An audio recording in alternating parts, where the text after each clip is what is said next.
Emmanuel Macron n'est toujours pas remis du bloc Mediapart, l'ayant accusé de porter des moumoutes et veut donc interdire maintenant les moqueries sur la calvitie. L'Assemblée nationale devra donc bientôt voter une loi de lutte contre la discrimination capillaire. Il vous reste donc très peu de temps avant de vous moquer des cheveux d'Emmanuel Macron. Bonjour à toutes et à tous, nous sommes le lundi 18 mars et vous regardez Actu Réfractaire. Mercredi 13 mars à Aubervilliers, un jeune de 18 ans qui s'appelait Wanis a été victime de ce qu'on appelle un pare-choquage de la BAC. Le pare-choquage, c'est le fait pour la police de taper un jeune en scooter ou en motocross avec le pare-choc pour stopper le deux roues. Évidemment, cette pratique très dangereuse a déjà été responsable de la mort de plusieurs jeunes et Wanis, lui aussi, est mort pour un refus d'obtempérer, comme Naël, alors qu'il n'y avait a priori pas de motif pour son contrôle de police. Il s'agit de la 22e personne tuée par la police depuis l'assassinat de Naël. Sur la vidéosurveillance, on se rend bien compte que la BAC a volontairement déboîté pour choquer le scooter. Hier soir, les jeunes d'Aubervilliers et la Courneuve ont donc voulu rendre hommage à Wanis avant qu'il ne rejoigne simplement la longue liste des assassinés par la police. C'est pourquoi un feu d'artifice a eu lieu dans les deux villes et devant le commissariat de la Courneuve. 9 mois après l'assassinat de Naël, la colère est toujours là, puisque dans les quartiers, rien n'a été réglé. Ce week-end, le Premier ministre Attal a fait un passage en force sur la réforme des collèges. Les groupes de niveau ont été remplacés par ce qu'il appelle des groupes de besoin, ce qui est juste un changement lexical pour mieux enfumer la mobilisation des profs. Les redoublements pourront maintenant être décidés par les chefs d'établissement et les parents, eux, ils n'auront plus du tout leur mot à dire. Ainsi, Gabriel Attal assume complètement que la réforme fera chuter dès cette année le taux de réussite au brevet du fait de nouvelles règles de calcul des évaluations. Mais la réforme prévoit aussi, de l'autre côté, l'obligation de l'obtention de ce même brevet pour accéder au lycée général. De quoi encore isoler les jeunes des quartiers un petit peu plus et de leur boucher l'accès aux études supérieures. Mais ne vous inquiétez pas, évidemment, le gouvernement, vous les connaissez, ils ont absolument tout prévu, notamment pour les jeunes qui auraient le moral en berne et qui pourraient être tentés par le décrochage scolaire. Carole Grandjean, ancienne ministre, aujourd'hui députée mais sur le départ, a été chargée d'une ultime mission avant son retour dans le privé. La mise en place d'un service militaire volontaire pour lutter contre le décrochage scolaire. Ou alors c'est pas pour le décrochage scolaire, c'est juste pour plus facilement embrigader des jeunes et les envoyer à la guerre que Macron aura décidé tout seul. Peut-être que c'est ça aussi. Mais au moins, s'ils sont à la guerre, les gamins, ils iront pas faire des levées, ou alors vendre du shit, ou alors boire des Capri-Sun. J'ai regardé sur Google, c'était quoi les Capri-Sun. Dites-nous par commentaire ce que vous en pensez d'un service militaire made in Macron pour éviter le décrochage scolaire. Après, s'il compte envoyer des enfants à la guerre, il va falloir penser quand même à ce qu'ils ne meurent pas avant faute de soins.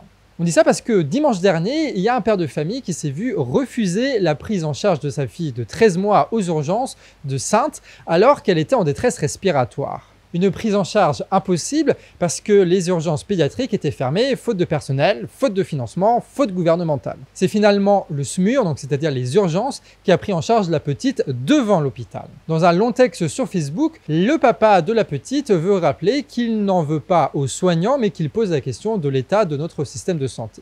On finit les actus générales du jour et du week-end avec les députés européens qui ont voté en faveur de la circulation des méga camions sur les routes européennes. Ce seront des camions à l'américaine avec 2 remorques qui peuvent atteindre jusqu'à 25 mètres de long. Les écologistes craignent que cette mesure mette un coup d'arrêt au fret ferroviaire qui est beaucoup moins polluant que les transports carbonés en camion. D'autant que les routes européennes elles sont beaucoup moins adaptées aux camions longs étant donné qu'il y a beaucoup plus de virages qu'aux États-Unis, ce qui va justifier donc plus de nouvelles routes avec des autoroutes toutes droites comme il faut qui vont pas servir à grand chose si ce n'est détruire de nouveaux espaces naturels.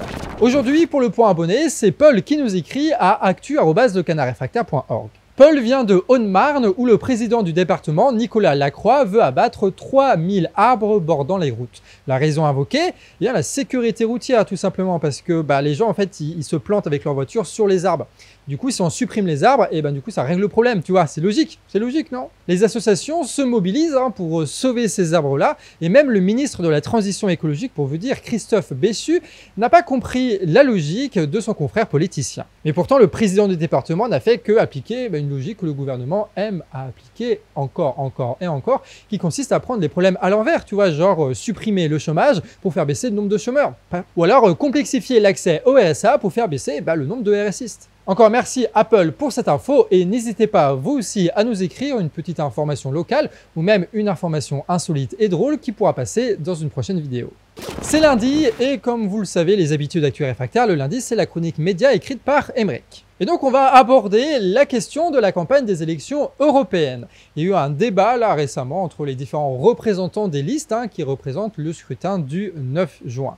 Mais avant cela, il y a eu surtout une révélation sur la présence de Rima Hassan, militante et réfugiée palestinienne, à la 7e place de la liste de la France Insoumise derrière Manon Aubry. Des opposants à ce parti ont immédiatement ressorti un teaser d'une interview de la chaîne YouTube Le Crayon disant, selon eux, que Rima Hassan soutient les meurtres et la prise d'otage du Hamas. 8 petites secondes qui ont déclenché une déferlante de condamnations sans contradiction sur quasiment tous les plateaux télé, de Quotidien à BFM TV en passant évidemment par CNews. Petite impression de propagande une fois de plus. L'intéressé demande en réponse que l'interview d'1h30 faite par Le Crayon soit postée en intégralité, ce que les chaînes refusent encore de faire à ce jour. Suite à ça, Rima Hassan a répondu sur X et Arrêt sur Image en parlant du contexte qui évidemment est bien moins relayé que la calomnie de base. Tout ce patafouin alors que la question palestinienne reste une question très secondaire dans les médias mainstream. Arrêt sur Image constate un grand silence notamment sur les JT. Silence qui n'est pas prêt de finir puisque le mercato des milliardaires continue.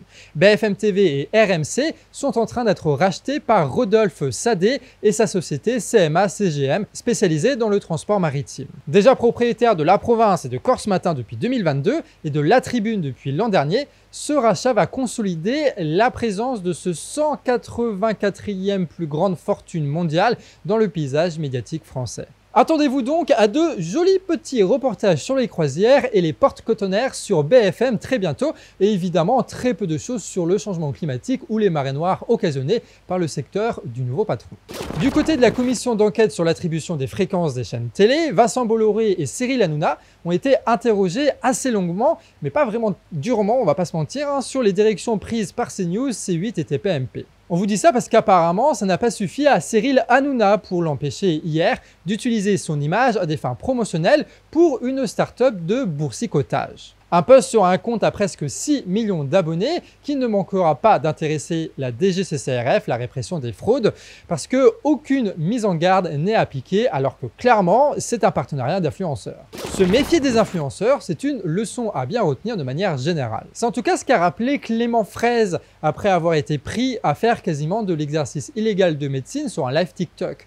Lui-même mentaliste et créateur de contenu autour de l'esprit critique, il est donc normalement formé à ce genre de sujet. Mais Paduring, que certains connaissent, a remarqué que dans ses lives, ses conseils dépassent largement les compétences de Clément Fraise, qui s'est ensuite expliqué et excusé le lendemain. Des excuses salutaires et honorables qu'on voudrait voir plus systématiques à la télévision, notamment quand on invite un charlatan comme Frédéric Seidman, quand on partage sans nuance la version policière sur la mort d'un jeune, ou bien quand on partage la propagande de l'État israélien. C'est là-dessus qu'on termine cette quotidienne et petit mot pour te rappeler que nous sommes actuellement dans notre financement annuel sur Hello Asso. Tu peux faire des dons au Canard Réfractaire et à Actu Réfractaire via PayPal, par virement, par chèque ou par des dons réguliers sur Tipeee. Tu peux aussi partager cette vidéo ou même lâcher ton plus beau commentaire pour toute l'équipe d'Actu Réfractaire. Sur ce, des bisous et à demain 19h pour votre prochaine Actu Réfractaire.